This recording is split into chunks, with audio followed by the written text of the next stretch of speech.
corruption has been one of the major obstacles to economic, political, and social progress of our country. I believe that all stakeholders, such as government, citizens and private sectors, need to work together to eradicate corruption.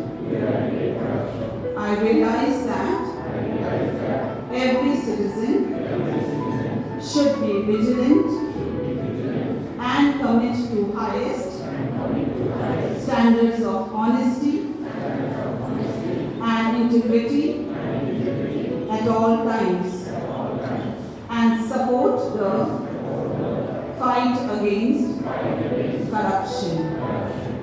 I therefore pledge to follow probity and rule of law in all walks of life, to neither take nor offer bribe, to perform all tasks in an honest and transparent manner, to act in public interest,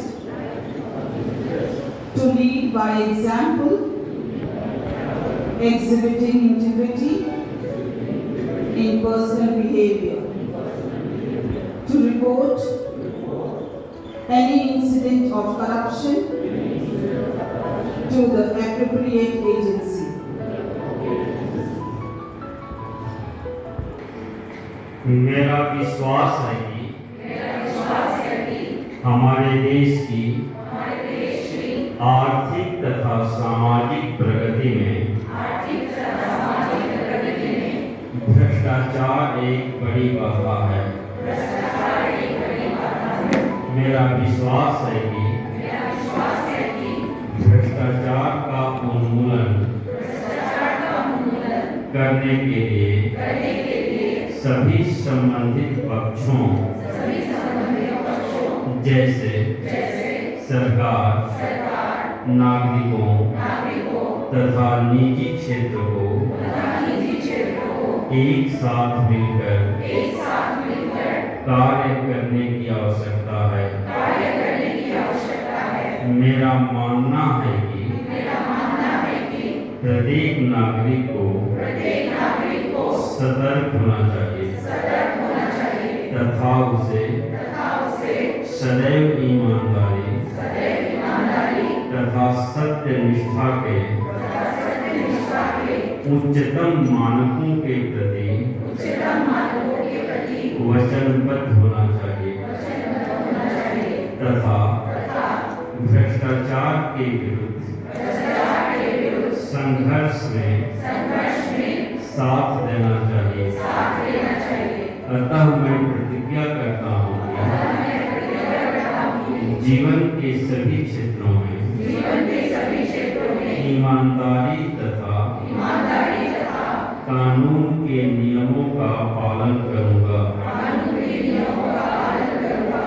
न तो रिश्वत दूंगा और न ही रिश्वत दूंगा।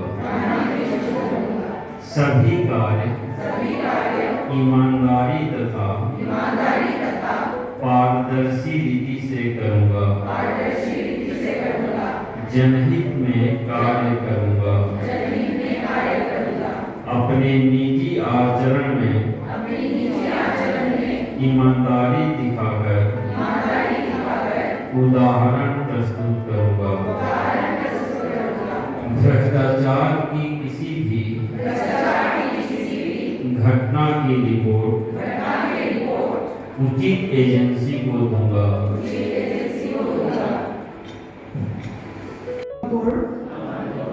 आर्थिक, राजनৈতিক আৰু সামাজিক বিকাশৰ বাটত দুৰ্নীতিয়ে এটা প্ৰধান অন্তৰায়ৰ সৃষ্টি কৰিছে। মই বিশ্বাস কৰোঁ যে চৰকাৰ, দেশৰ নাগৰিক আৰু ব্যক্তিগত খণ্ড আদি সকলোবোৰ সম্বন্ধে নিবাৰণৰ কাৰণে কাম কৰিব লাগে। মই উপলব্ধি কৰিছোঁ যে প্ৰতিজন নাগৰিক সতৰ্ক হ'ব লাগে, সকলো সময়তে সৰ্বোচ্চ পৰ্যায়ৰ সততা আৰু নিষ্ঠাৰ প্ৰতি অংগীকাৰবদ্ধ হ'ব লাগে আৰু দুৰ্নীতিৰ বিৰুদ্ধাচৰণত সহযোগ কৰিব লাগে। সেয়ে মই প্ৰতিজ্ঞা কৰোঁ যে জীৱনৰ প্ৰতি খোজতে ন্যায় পৰায়ণতা আৰু আইনৰ নীতি মানি চলিম। ফুটকুচ নলওঁ আৰু নিদিওঁ। সততা আৰু স্বচ্ছতাৰে সকলো কাম সম্পন্ন কৰিম। জনতাৰ স্বাৰ্থত কাম কৰিম। ব্যক্তিগত জীৱনতো নিষ্ঠাৰ প্ৰদৰ্শন কৰি উদাহৰণ ৰাখিম। যিকোনো দুৰ্নীতিৰ ঘটনা উপযুক্ত কৰ্তৃপক্ষক অৱগত কৰিম। सुप्रभात। आज समाज, देश और विश्व के हर वर्ग में भ्रष्टाचार की जड़ें मजबूत होती जा रही है। भ्रष्टाचार हमारे देश को खोखली करती जा रही है। विश्व का आध्यात्मिक गुरु कहलाने वाला हमारा देश भारत भी भ्रष्टाचार के शिकंजे से जकड़ चुका है। जिस देश ने महावीर, बुद्ध और गांधी जैसे लोगों को जन्म दिया है, उसी देश में भ्रष्टाचार विषैले फन फैलाए हमारे विकास को बाधित कर रहा है।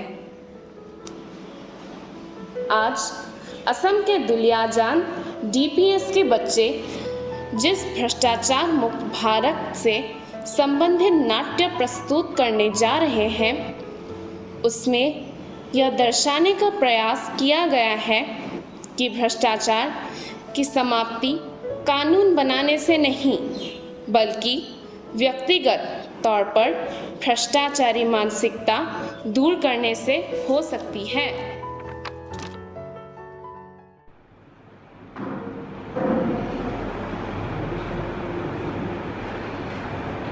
नमस्ते। नमस्ते, मैम हम दोनों शिक्षक बैंक से मिलने आए हैं। हाँ मैम, ऑफिस के अंदर हैं। आप लोग यहीं पर रुकिए, मैं मैम को बता करके वापस आता हूँ। ठीक है। ठीक है।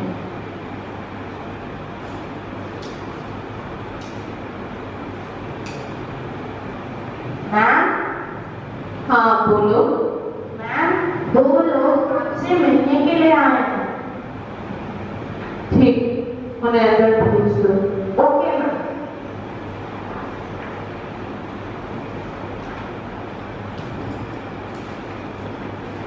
आप लोग को मैम ने अंदर बुलाया है। ठीक है। ठीक है। नमस्ते मैम। नमस्ते, आइए बैठिए। क्या आप दोनों शिक्षक हैं? जी मैम। ठीक, आप दोनों का यहाँ पर स्वागत है। आज एक महत्वपूर्ण विषय पर चर्चा करनी है। जैसा कि आप लोगों को पता ही है कि सरकार गरीब व असहाय बच्चों के लिए विद्यालय में नामांकन वो पढ़ाने के लिए जो योजना चला रही है, उसके तहत हमारे जिले के लिए भी करोड़ों रुपए सैंक्शन कर रही है। हाँ मैम, राइट टू एजुकेशन के तहत सरकार गरीब बच्चों के विकास के लिए बहुत अच्छा कार्य कर रही है। इस विषय पर हमें गांव के प्रधानों से भी बात करनी चाहिए। यह तो ठीक है, लेकिन इसके लिए हमें 10+10+40 का रूल अपनाना होगा। मैम ये 10+10 10+10+40 का मामला समझ में नहीं आया। क्या आपके प्रधानों को इसके बारे में पता है? तुम दोनों कल गांव के प्रधानों को लेकर मेरे कार्यालय में आ जाओ। तब तुम दोनों को भी समझ में आ जाएगा ये 10+10+40 का मामला है क्या। ठीक? ठीक है मैम। ठीक है।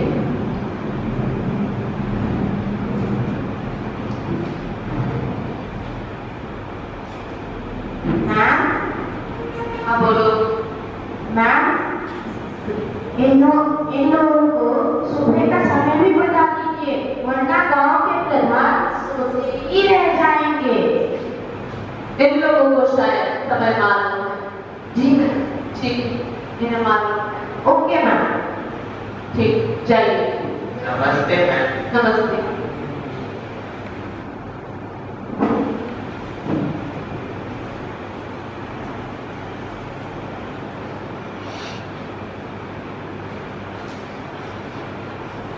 नमस्ते।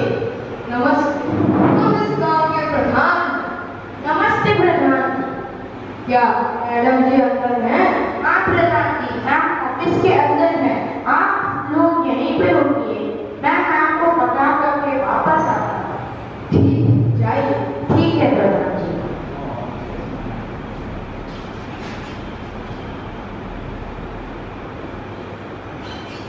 मैम, हाँ बोलो। मैम गांव के प्रधान जी और 3 लोग आपसे मिलने के लिए आ रहे हैं। ठीक है, उन्हें अंदर भेजो। Okay ma'am.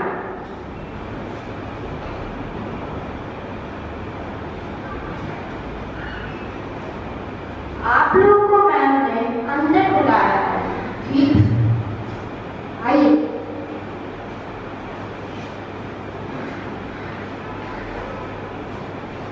नमस्ते मैडम जी। नमस्ते। नमस्ते, आइए बैठिए। आप दोनों कल के आए हैं ना? आप दोनों शिक्षक हैं? ठीक। मैंने ही बोला था कि आप दोनों को गांव के प्रधानों को लेकर। तो क्या आप दोनों गांव के प्रधान हैं? हाँ मैडम। ठीक है। आज एक महत्वपूर्ण मीटिंग है। भारत, जैसा कि आप लोग जानते हैं, गांधी का देश है। हाँ मैडम। ठीक। और बुनियादी शिक्षा सबका अधिकार है। इसके लिए सरकार गरीब व असहाय बच्चों के लिए करोड़ों रुपए खर्च कर रही है। क्यों? उनके यूनिफॉर्म के लिए, उनके किताबों के लिए, दिन के भोजन के लिए। देखिए, मेरे विचार से यह योजना तभी सफल होगी जब गरीब बच्चों के कल्याण के साथ साथ हमारा भी कल्याण होगा। अरे वाह।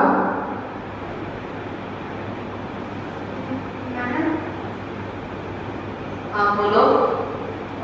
मैम आपसे एक बात कहनी है। हाँ बोलो। मैम आप गुस्सा तो नहीं करेंगे ना? गुस्सा हो या ना हो वो बाद में देखा जाएगा, पहले बात करो। मैम इस योजना में मेरा भी पॉकेट गर्म होगा ना? वो देखा जाएगा। Okay ma'am. ठीक। मैम, ये कैसी पॉकेट गर्म करने की बात कर रहा है? मैडम आप शांत हो जाइए, संभालिए। अरे मैडम जी, शांत हो जाइए, शांत। वैसे आपको धीरे धीरे सब कुछ मालूम पड़ जाएगा। वैसे मैडम, ये योजना तो बहुत अच्छी है। इसी योजना में अपनी गरीबी भी दूर हो जाएगी, है ना प्रधान जी? हाँ प्रधान जी, आप बिल्कुल काम वाली बात कह रहे हैं। बिल्कुल सही कहा प्रधान जी। यदि हम एक मत होकर सच्चे दिल से कार्य करेंगे तो हम बहुत जल्द ही मालामाल हो जाएंगे। सुनिए, मेरा फॉर्मूला 10 क्लास 10 क्लास 40 का है।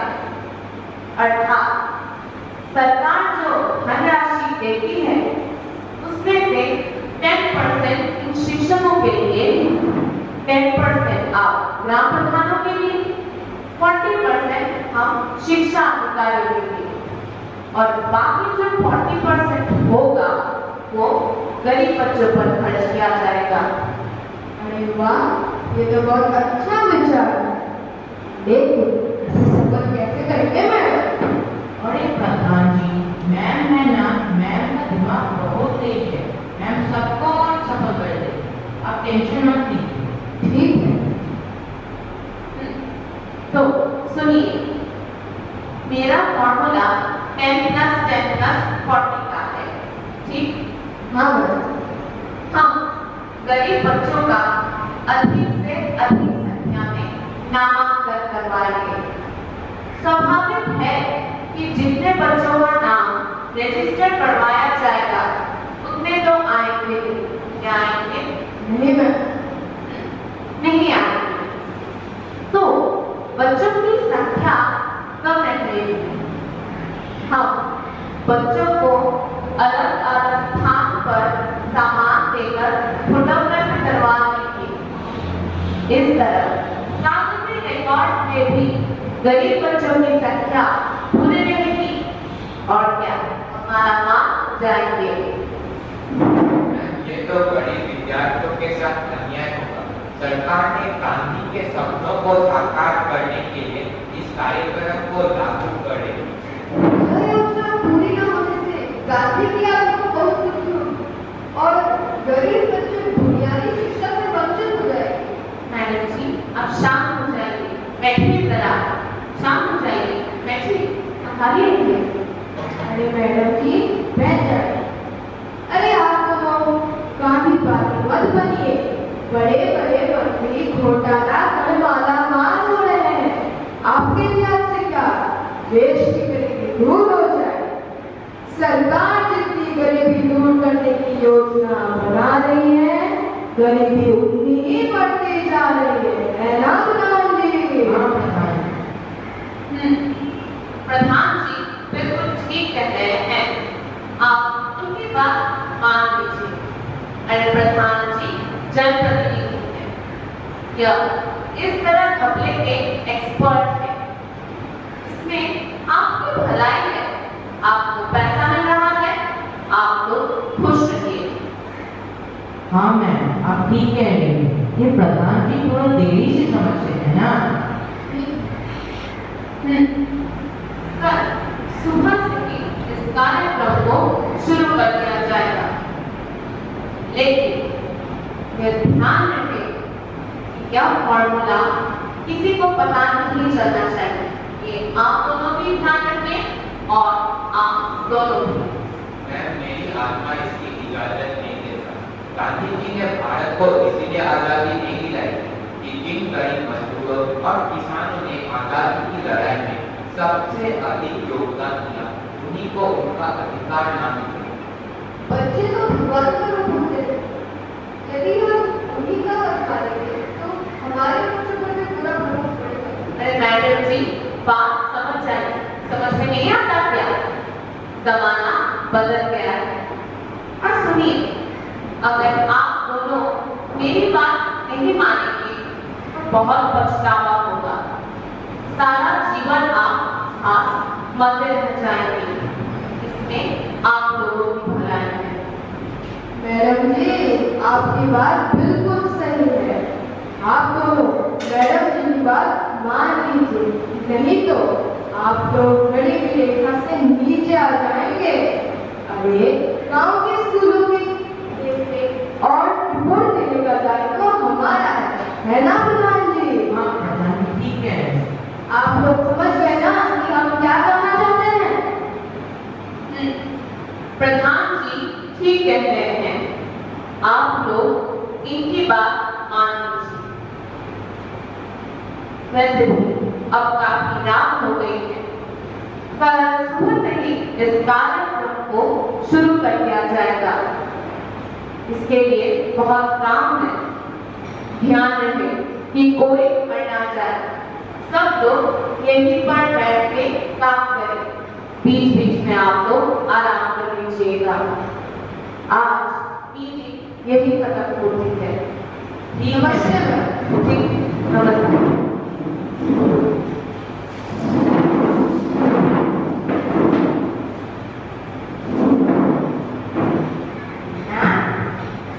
हाँ बोलो। मैम मैं सुबह 5 ही बजे आऊंगा, वरना यहाँ के लोग सारा सामान का आपस में ही कपड़ा करके भाग जाएंगे। ठीक है, कल तुम सुबह 5 बजे ही आ जाना। ओके, लेकिन ये ध्यान रहे तुमने बोल तो दिया पर देर मत करना। नहीं मैम, मैं कल सुबह 5 बजे आ जाऊंगा। ठीक, जाओ। Okay ma'am.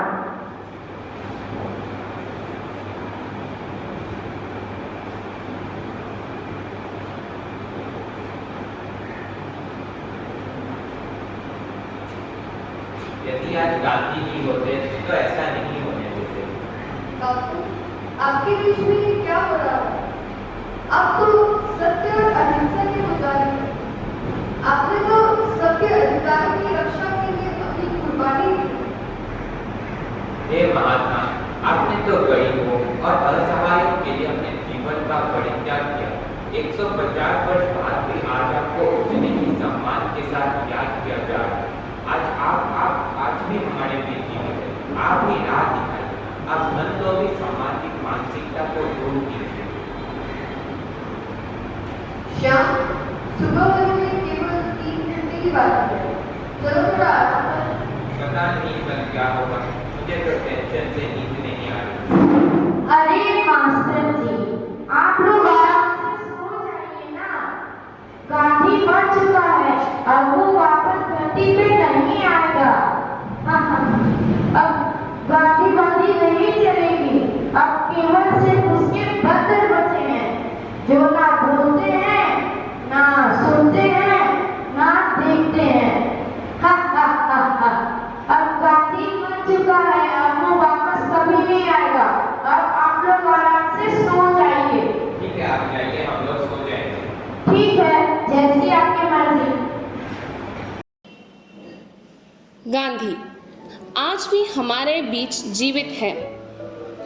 अगले दृश्य में यह दिखाने का प्रयास किया गया है कि किस तरह गांधी सपने में आकर भ्रष्टाचार के दलालों को सबक देते हैं और उनकी भ्रष्टाचारी मानसिकता को दूर करते हैं। अरे वाह, कल 10 क्लास 40 का फॉर्मूला, सरकार का पैसा हमारी जेब में। अरे वाह, मैं तो बहुत जल्द ही मालामाल हो जाऊंगी। तुम शिक्षा अधिकारी हो, तुम सोते और जागते हुए कैसे पाप के बारे में सोचकर खुश हो रहे हो? सरकार तुम्हें वेतन देती, तुम सरकार को टैक्स देती और उन पैसों से सरकार गरीब बच्चों को मुफ्त शिक्षा दे रही है। तुम्हारे पाप का फल तुम्हारे बच्चों पर भी पड़ेगा। तुम गरीबों का हक छीनोगी तो तुम्हारे बच्चों का भी हक कोई ना कोई अवश्य छीन लेगा। क्या तुम अपने स्वार्थ के लिए गांधी की कुर्बानी को व्यक्त कर दोगी? ऐसा लगा कि मैंने राष्ट्रपिता बापू की आवाज सुनी। क्या वो है यहाँ पर? इतनी रात को? वैसे मैं क्या करने वाली थी? मैं तो और अपराध करने वाली थी। हे बापू, आपने तो मेरी आंखें खोल दी।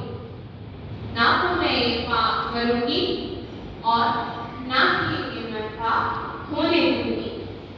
तुमसे मेरी यही आशा है। ऐसा लगा फिर से सुनाई दिया। हाँ, एक काम करती हूँ, थोड़ा पानी पी के आती हूँ, शायद अच्छा लगे। अरे प्रधान जी, फॉर्मूला 10 + 10 + 40। सच में इतना पैसा आएगा कि घर गाड़ी सब कुछ खरीद लेंगे। परंतु एक और बात, यदि ये गरीब पढ़ लिख नौकरी करेंगे तो हमारे आगे पीछे कौन करेगा, हमारे लिए वोट कौन करेगा। वैसे ये सब ठीक है, अब तो ये तो होने वाला नहीं। एक साथ 2 शिकार। चलिए थोड़ा आराम कर लेते हैं। प्रधान, तुम जनप्रतिनिधि हो, गरीबों के वोट से ही तुम ग्राम प्रधान बने हो। गरीबों को कमजोर ना समझो। जब देश के गरीब और मजदूर अपने अधिकारों की रक्षा के लिए अंग्रेजों को देश छोड़कर भागने पर मजबूर कर दिए, तो उनके सामने तुम्हारी क्या औकात है। तुम गरीबों के साथ अन्याय करोगे तो तुम्हारा सत्यानाश हो जाएगा। तुम अपने गुलाम भारत में रहकर अपनी बैरिस्ट्री छोड़कर गरीबों के हक के लिए लड़ाई करोगे। क्या तुम आजाद भारत में रहकर गरीबों को उनका हक नहीं दिला सकते। अरे प्रधान जी, क्या आपके सपने में भी बापू आए? हाँ, क्या आपके सपने में भी आए थे? हाँ प्रधान, उन्होंने हमारी आंखें खोली। चलिए उनसे प्रार्थना करते हैं। हे बापू, आपने हमें सत्य का रास्ता दिखाकर पाप करने से रोके। हम गरीबों के वोट से ही प्रधान बने और हम आपका चरण स्पर्श करना चाहते हैं कि हम गरीबों के अधिकारों के लिए मरते दम तक लड़ते रहें। मुझे विश्वास है कि तुम सत्य के मार्ग पर चलकर गरीबों को उनका हक अवश्य दिलाओगे। ऐसा लगा कि उन्होंने फिर से चलिए थोड़ा पानी पीते हैं।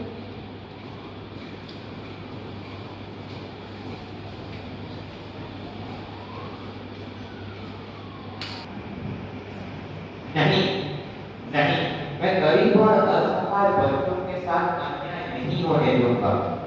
राष्ट्रपिता बापू की प्रणाली को हम व्यर्थ नहीं जाने देंगे। आप दोनों शिक्षक हैं। आपका जीवन चुनौतियों का सामना करने के लिए है। आप मूर्तिकार और शिल्पकार दोनों हैं। आप मिट्टी को साकार देने वाले। आप दोनों सत्य के मार्ग पर अडिग रहना। समाज को आपसे बड़ी अपेक्षाएं। उठो जागो, सत्य की जीत होगी।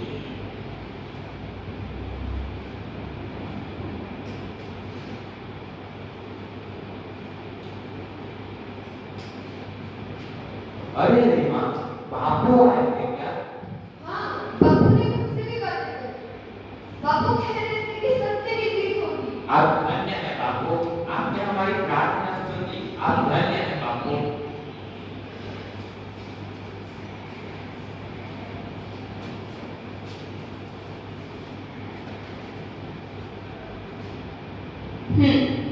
हम प्रतिज्ञा